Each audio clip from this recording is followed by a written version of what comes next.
Hey guys, it's your boy Scriv. I had an idea. I figured, why don't we do a brand new series that will be not only fun for me to basically, talk about, but also fun for you guys to basically be in the know for those of you who probably aren't. And so what we are going to be doing is basically getting into the world of Tokusatsu, or Toku for short. And so if you guys don't know what Toku is, then I guess allow me to break it down for you. But before we get into that, if this is your first time here on my channel, thank you guys for spending a little bit of time with me. Also, if you do like this video, please make sure that you give it a thumbs up, because it does help the channel out a lot with gaining recognition within the YouTube community, so that I can post content just like this for you guys every week. And if you haven't already, hit that subscribe button as well as the notification bell, so when I do post content like this, then you guys will also be the first to know. So what exactly is Toku? Well, Toku, or Tokusatsu, is basically, it's a genre in Japan that translates to special effects. And so when you actually get into Toku, if you don't know what Toku is, there is several sub genres to Tokusatsu. You have Super Sentai, where we actually get our Power Rangers from.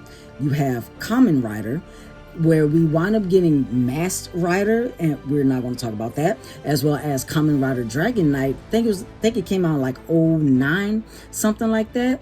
You also have Metal Heroes, and now the Metal Heroes is where we actually got the Big Bad Beetleborgs as well as the VR Troopers.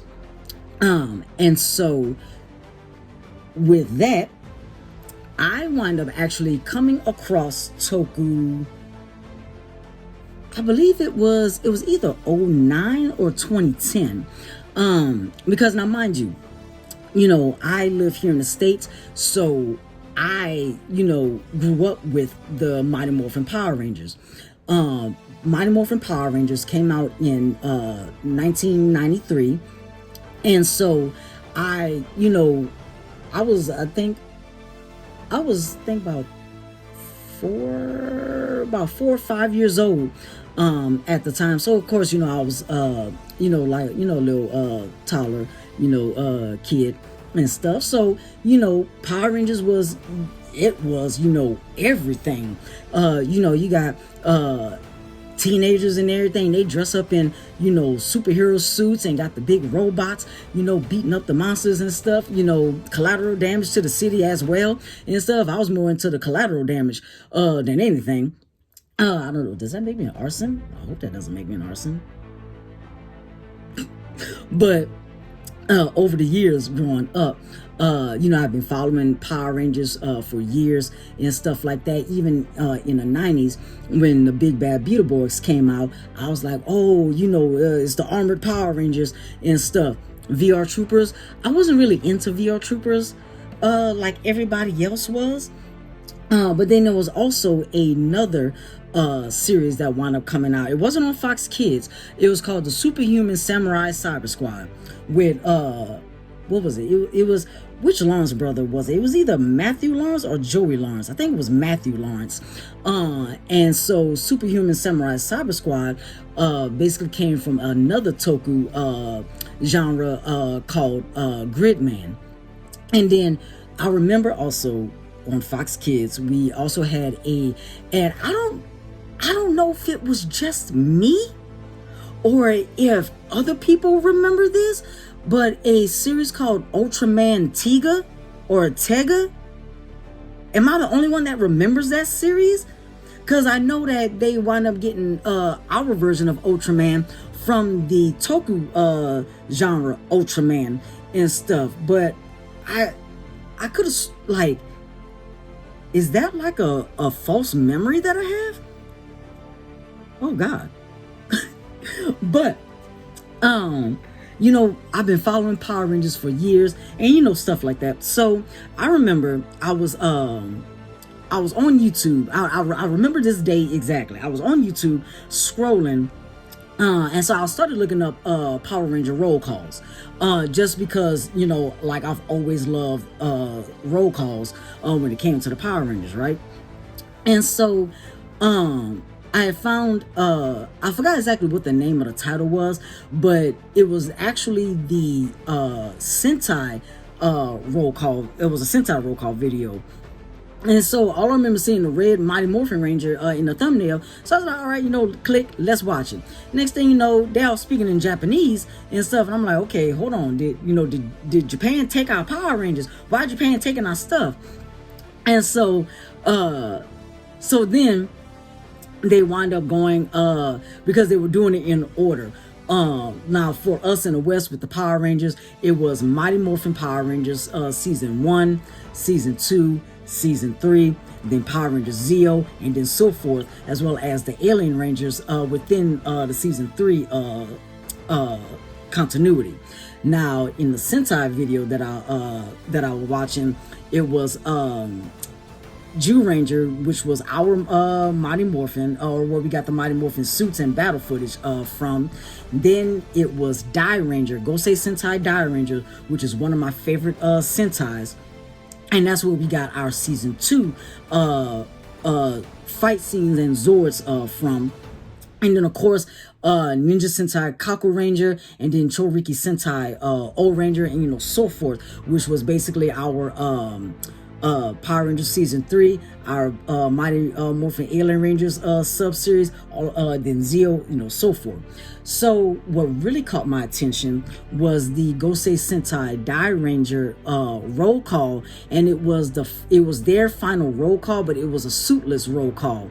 So the one Dai Ranger that caught my attention was the Kidding Ranger. Dang, what was his name?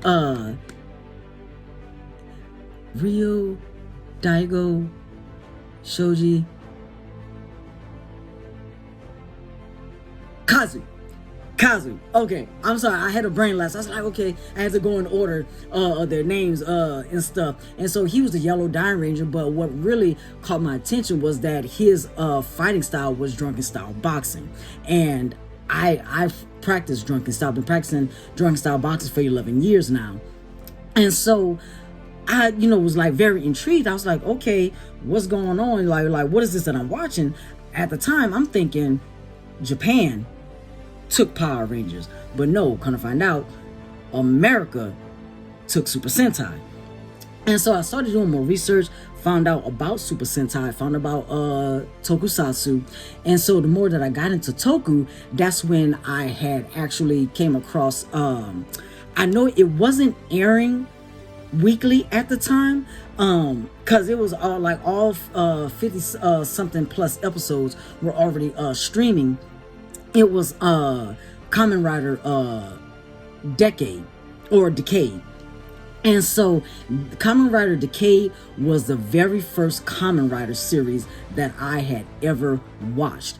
And so I was like, okay, what is this series that I'm watching? Like, this is interesting. So found out about Super Sentai, and so I kind of basically started going back. Found out that that Tokusatsu has started way back in the 50s with the original Godzilla. Then found out in the early 70s that Tokusatsu wound up producing Kamen Rider. Now with the Kamen Rider as well as Sentai, there's 3 genres. You had the Showa era, the Heisei era, and now we're in the Reira era. And so I wound up catching Kamen Rider in the Heisei area. And so with the Heisei era, I was like, okay, I do kind of like this. Found out that Sentai goes through the exact 3 genres as well. And so now with the Showa era, with Kamen Rider, the Showa era, there were more like bug type riders and stuff. And so, that really didn't pique my interest. and stuff. I think that the reason why it didn't pique my interest is because I came into like the middle of the Heisei era, and so with the Heisei era, you know, the Kamen Rider suits, they were more like armored and whatnot. And I do like, you know, black leather with armor, and whatever the, you know, the gimmick for that season is. And, you know, been with Kamen Rider Sentai ever since. And so then I found out about the Metal Heroes. And so with the Metal Heroes, you had B Fighter and B Fighter Kabuto, which that's where us in the States wound up getting the Big Bad Beetleborgs from B Fighter, and then the Beetleborgs and Metallics from B Fighter Kabuto. And so now with the Metal Heroes genre didn't really last long. They wind up actually ending the Metal Heroes. I believe it was like the early 2000s, like 2000, 2001, something like that. But I had been, you know, pretty much with Kamen Rider ever since. And it, like, I'd be so fanatic in everything and excited that when a new season is coming out. And so I do, you know, get on the phone, talk to my best friend. I'd be like, hey, this is what's going on with Kamen Rider this week. Tell him, hey, this is what's going on with Super Sentai this week. And so now there's only one Sentai. There's only one Sentai that I have not as of recent years not seen. Now with Sentai from what we call pre-Jew Ranger. Now mind you, again, like I said earlier, that Jew Ranger is a Sentai that we got our Mighty Morphin that basically kicked off the Power Rangers, the Mighty Morphin. So the Sentai seasons of pre-Jew Ranger I haven't seen. I know about them. I know the schematics of the series, and you know, stuff like that. But I hadn't actually sat and watched them. And I will eventually make a point of going watching them. But pre-Jew Ranger and then after Jew Ranger, there's only one Sentai that I haven't seen, and that was Kira Major. And the reason why, because Kira Major came out, I think, what, 2 years ago? Like a year or two ago, I believe. Yeah, about a year or two ago. And so reason why I hadn't watched it is just because I saw like the first like 4, maybe 5 episodes, and it was just like one of those type of things to where like the Red Ranger was always getting on my nerves, because whenever he came up with an idea, his tagline was Kira Made King. And he'll get so excited, he'll just like throw his hand into the camera and be like, Kira Made King, like just getting all excited, be like, okay, dude, like calm down. You went from 0 to 100 and stuff like that in like 0 seconds. Like, no. But it was like annoying and whatnot. So I really didn't like what I was watching, so I just never finished it. And eventually down the line I will, just so that I can say that, yeah, I finished it and stuff. But you know, I let you know, my friends know who don't know about Toku, this is exactly what Toku is. You know, it's more adult themed and stuff like that, because, you know, with Power Rangers, it's basically, you know, good versus evil. Evil has a plan that kind of gets the good guys in a sense, but then at the in the end, good guys always win and stuff like that. And pretty much in recent series of the Power Rangers, they do a lot of fan service, but they execute it very, very bad. And we're going to get into that later down in this series. But, you know, yeah, I just been a huge fan of Super Sentai, Metal Heroes, as well as Kamen Rider. I hadn't seen any of Gridman nor Ultraman, and eventually I will. Now, one genre of Toku that I know I definitely am going to get into, I just need to find the time, is called Garo. And from what I've seen with Garo, like the different clips that I've seen on YouTube, is like, why have I not like gotten into this sooner? So I'm definitely going to be breaking down everything about Kamen Rider, as well as Super Sentai, Metal Heroes, and then I probably Gridman, Ultraman, and stuff from the little that I know about. But you know, don't hold your breath for that one and stuff. But this was basically my introduction to this new Toku series that I will be doing. I will be putting out at least, if I can do it the way that I want to, and my schedule would work will allow me to, I probably might do like one video of each of the Toku genres. One video from each genre every week. So that will roughly be about what, about three videos per week. But if not, I will definitely make sure that you guys do get a Toku video at least every week and stuff. But I'm excited to do this series, and I hope that you guys are excited with me to be a part of this Tokusatsu series. And so I am going to end this video here. Again, thank you guys for coming out, spending a little bit of time with me. If you did enjoy this video, please give it a thumbs up. That way this channel can gain more experience as well as recognition within the YouTube community, so that I can, basically reach more fans out there like you guys. So this has been your boy Scriv, and I will see you guys next week.